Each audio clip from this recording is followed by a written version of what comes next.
So 2.07. I want to point out that what we logically think of as being the decimal of for 20, 20, we don't use all the way through. There are some that actually are easier to produce if we use the L, because we can slide from one number to the next. So 24, 23. So that's why we switch the two. If you actually compare it, 23, 24, 25, it's more uncomfortable. It's more awkward than doing it from the side, from the L. For 22, because it just repeats, that's the one that we keep. Okay. 20 is 20, 20. 21, so 21, right? 21. 22, and 22 is like all of the repeating numbers, 33, 44, 55. So 22, 23, 24, right? So really, it's the same as we were doing with the teens. 10, well, 11, 12, 13, 14. For 26 to 29, it's very similar. But like we were doing with 16, 17, 18, you start from 2 to 4, 23. Okay. 25, you will also see 25, just a sort of repeated, and also a rather newer occurrence, I would say probably the last 25 years or so, we've seen this 25. As you know, with English, the language evolves to get more economical, more easy. You'll notice that in ASL, as you learn and as new signs come along, that if something is awkward or difficult or challenging, oh, sorry, my little thing was messed up. Okay, challenging to sign, it gets more streamlined. So the sign for student we learned, right? Study or learner. That has become this in most conversation, because that turning of the hand is more work. That bringing it up and down, making two movements is more work. But if you can do student, it becomes one sign and easier. So you'll start to notice that the deeper you get into the actual language. Here, sticking it. So 25, 25, 25. I would say start with this one, 25, 25. And then the other ones will seem more natural. 26. Now, this is, if you haven't gotten the whole pinky and 6, 7, 8, 9, that's going to be a challenge. The 20s here, all the way up from now on, that's going to be a challenge. So you have to make sure you get 6, 7, 8, 9, 9, 8, 7, 6, 6, 8, 7, 9. And you'll notice that they start to rock. If you're touching to the outside, if you're touching to the inside, if you're touching to the inside, touching to the outside. You don't have to emphasize that. The book does a whole unit, a whole chapter on that, which is a bit overkill, but just so you know that this is fine. Someone asked a question, and I want to reiterate it, that if you're left-handed, your main hand for signing will be your left hand.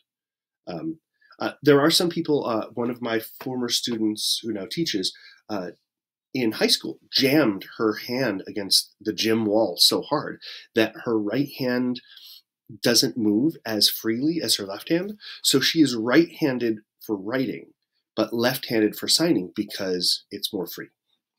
So your mileage may vary, but in general, figure out which hand feels better and then go with it. Eventually, you'll use both hands. Like you'll notice when I sign things that I will go back and forth, switching my dominance, utter a sentence, utter a sentence, utter a sentence, utter a sentence. It's more, in this case, it's more like writing in two different color inks, as opposed to writing right to left, or left to right, then right to left, left to right. If you don't know what you're doing, if you don't feel really comfortable, it can seem like you're throwing everything off. All of a sudden, you're reading the mirror image of what you were writing. So just to say that, go with whatever feels right, and it should be your dominant hand is the one you write with. So 26, 27, 28, 29. And notice how there's a little rocking. So just let that be a little comfortable. Find that. If you picture it in your head, you should be able to do it. Know what finger you're aiming towards. How many? Again, how many? Boom. And do it with the eyebrows down.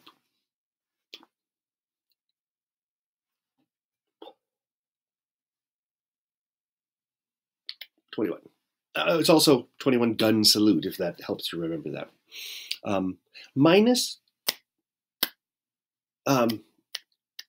or this. This is just, these three are just reiterated from previously. And then 0, none. We'll use this one a lot. None. The movement tends to depend on the sentence you're signing. This is a very short, just installment in the numbers that we've been looking at. And you will see both like negative, this for minus, like 4 minus 5, if we're trying to be efficient. If we're actually showing the process, like 5, take away. So you will see both in videos. And normally we'd go around and I'd give silly subtraction problems to practice these numbers, which, alarm, which is kind of silly. The main thing is practice those numbers. And I would recommend talking about people's ages, since you probably know a bunch of people in that age range.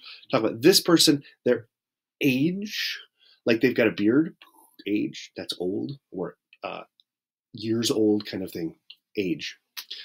Age 24. Age 21. Can drink now. Okay, right. I'm not hip. I'm so sorry. There's number practice, and this is right from the book with Yellow Shirt Guy. Just try to sign with him or be a little bit ahead of him. I've mentioned before, I think, that dinosaurs used to have tail brains, right? Nerve clusters that would control those functions. You need to develop a wrist brain so that when you think of a number, it comes out. When you think of a word that you're going to fingerspell, it just comes out, that you don't have to think about it. It's a rote mechanical practice. So practice numbers, practice letters and fingerspelling every day for at least 15 minutes, 20 minutes. Then you circle the number. Yellow Shirt Guy will sign something, and you just go through and circle the number. These are in the worksheets that are also on Blackboard. So if you want to go through, the videos are not in. I can't put a video in a Google document like that the same way. So they're here if it helps to have one handy. I mean, really, you can just watch and write down the number you see. Take a look at the numbers, go back and forth, whatever is easiest. This seemed the most efficient way of posting it. This next section, again, these are right from the student book. This is the homework. She will sign, it says row. I set them up in a column because of the way Google Slides is set up. So please don't be thrown off by that. She will sign a number of the object that she talks about. So if she's talking about a shirt or glasses, and then she will give a number, and you just put that with it. So 25 shoes, 2 S's. And they're very simple. These are actually not the illustrations that come from the book. If you notice, I think they were trying to avoid public domain problems, copyright problems. So signing naturally. Dawnsign Press tends to be a little bit of a stickler as far as how teachers use their stuff. Because, you can't actually use the stuff. Anyway. So there are 6 sets. Verbs, objects, shapes, to give you some experience with all of them. And then all of the videos are crammed into this one. The big thing is we're using L. That's going to be the big part about this, that the 20s are tough. Once you get past 29, everything else number-wise is really pretty easy. It follows a very set pattern, and it's easily predictable. Um, but 21 is different. 23, you will sometimes see this for 23 because 2, 3, 2, 3, 2, 3. But most of the time, 23, 23. 24, that one feels like it moves the most. 24, 25, 26. And then the 26 to 29, again, it's 26, 27, 20, 28, 29. I realize when you're thinking about it consciously, it's hard to put all those pieces together. Don't go for speed. Just go for 29, 29. I also found when I was really forcing myself to get fluent that if I in my head go 29, 29, 29, 29, 29, 29, that helped put the association in my brain. If you're just going, what time is it? Oh yeah. What are we having for dinner tonight? Your brain isn't. This is not productive. It's just repetition for repetition's sake. So really focus on 29, 28, 27, 26, 26, 27, 28, 29, 29, 96. No, we'll jump that far. But 29, 26, 28, 27. And do different patterns, but reinforce it with the thought process. And that will move that along more quickly. It's a game. It's a puzzle. And the more you make it fun, as limited fun as it can be doing numbers, but you're training your hand to see if you can do something. If you're a musician and you've had to practice scales, they suck, but you can quickly see the payoff of being able to play a run or being able to play any kind of, cadenza, lick of music, something like that. Same thing with dancing. You have to practice that one move that's tough so that when it comes time to put it together in something else, it comes out easy. So that's 2.7. There really isn't that much to it. It's a pretty short, sweet, short, sharp chalk, if you will.